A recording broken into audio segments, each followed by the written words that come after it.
Magsitayo na po ang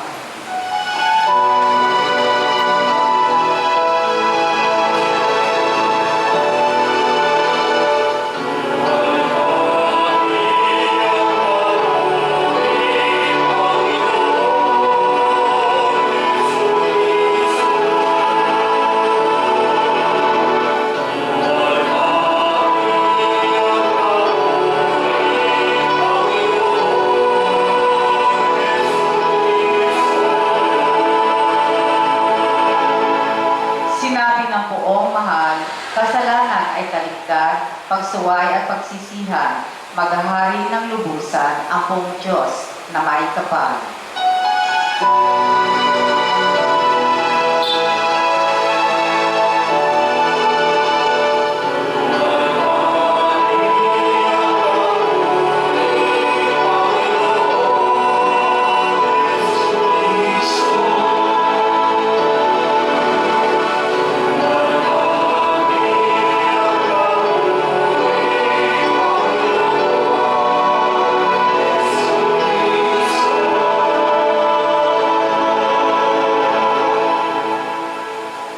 Sumainyo ang Panginoon. At sumainyo rin. Ang mabuting balita ng Panginoon ayon kay San Lucas. Papuri sa iyo, Panginoon.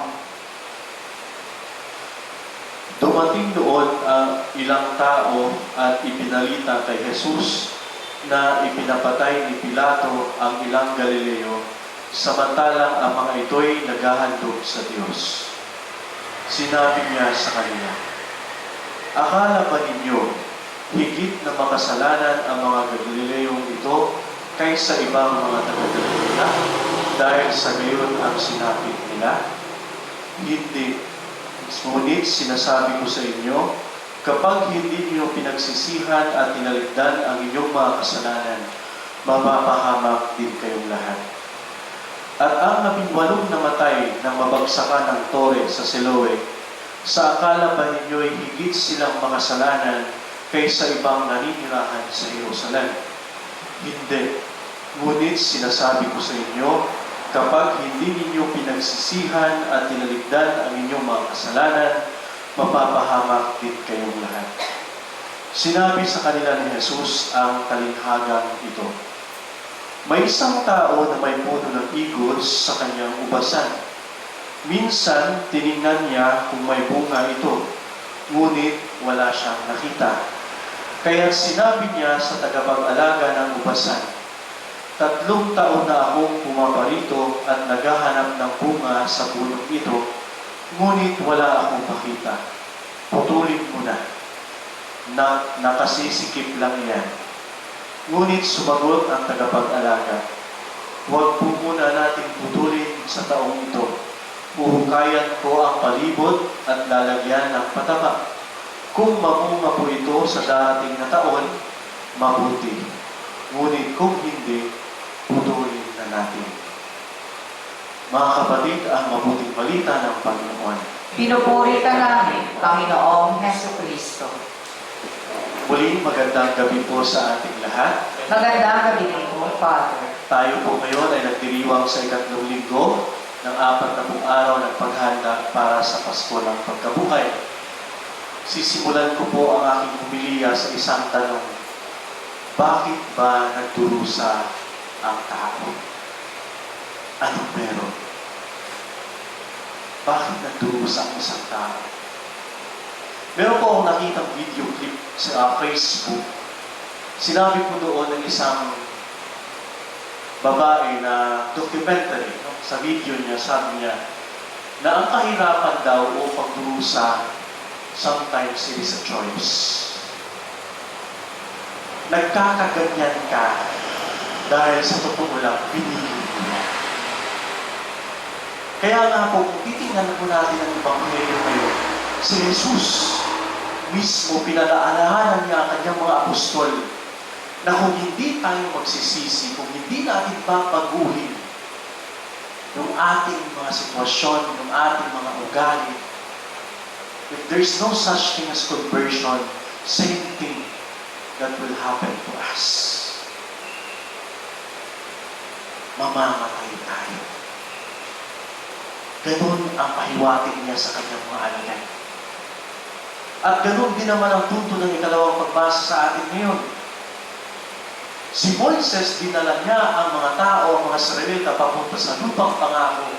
Ngunit ano ang ginawa ng mga tao? Palaging nagre-reklamo sa Diyos. Matigas ang ulo.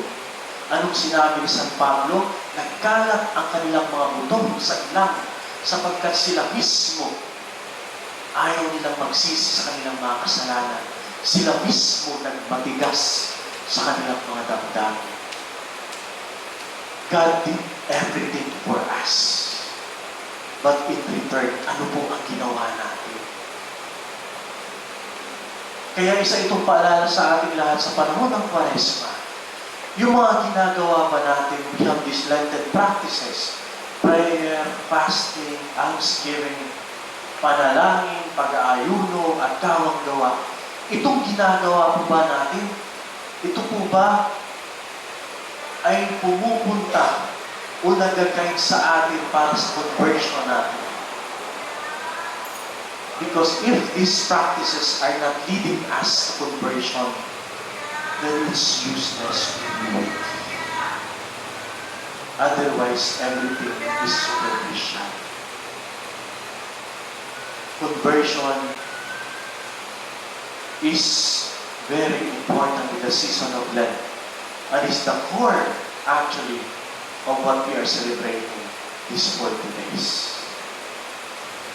Napakaganda po ng talinghaga na binigay ni Jesus sa kanyang mga alagad. Ito ay ang talinghaga ng isang tao na meron siyang igos sa kanyang ubasan. Ngunit itong igos na ito ay hindi namumunga. 3 taon na siyang papalik-balik. Kaya sinabihan niya ang tagapangalaga ng ubasan, papalik-balik na ako dito 3 taon na, ngunit wala akong nakikitang bunga sa igos na ito. Putulin ko na yan. Pero alam niyo po kung anong sabi ng tagapangalaga? Huwag po muna. Gagawa ako ng paraan. Lalagyan ko ng pataba.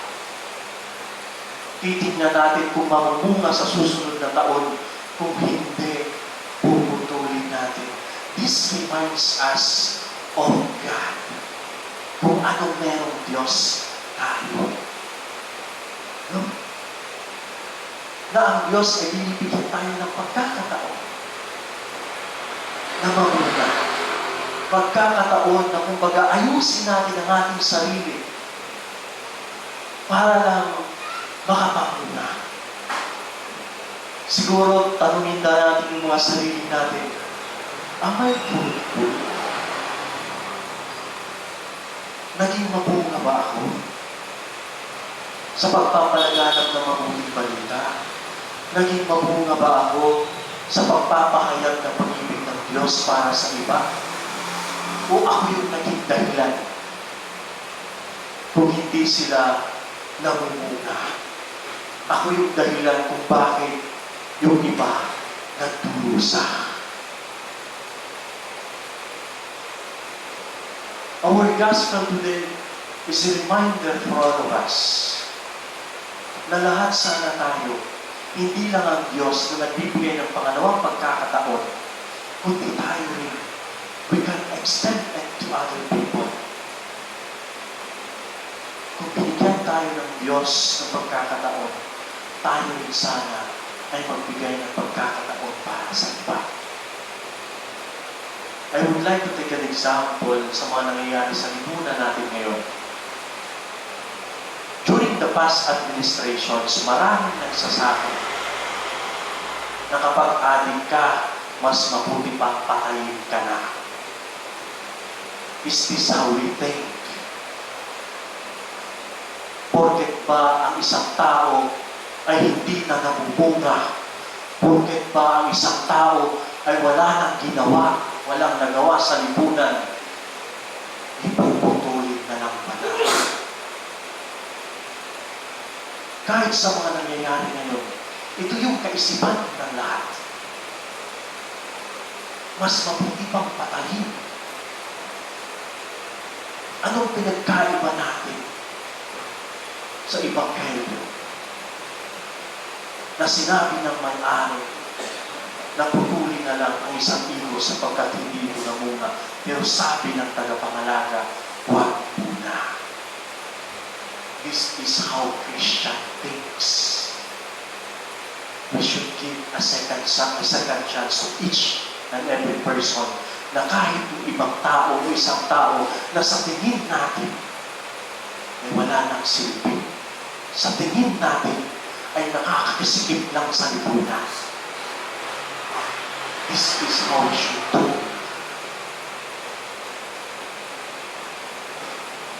Isa itong paalala sa ating lahat. Paano tayo nagbibigay ng pangalawang pagkakataon sa mga tao hindi nila magkakaroon ng sarili nila sapagkat sila mismo ay biktima. Biktima ng tuwalidad.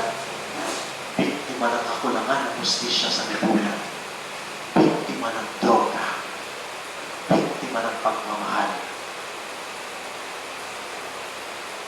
It is not an excuse to judge them, to make them suffer.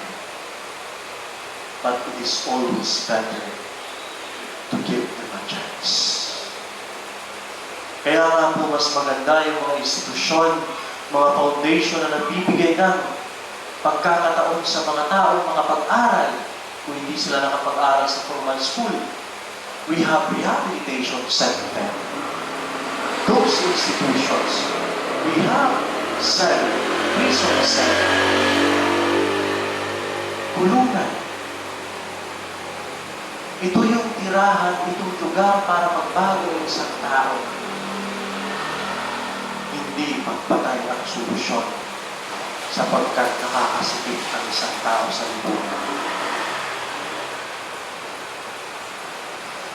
Mga kapatid, sa pagpapatuloy natin sa paglalakbay para sa dakilang araw ng muling pagkabuhay ni Jesus, nawa mapagtanto natin ang ating responsibilidad. Nawa maging katulad tayo ng Diyos, ang siyang tagapangalaga ng ubasan, na marunong magbigay ng pangalawang pagkakataon sa mga tao nawawalan ng pag-asa sa lipunan. Amen.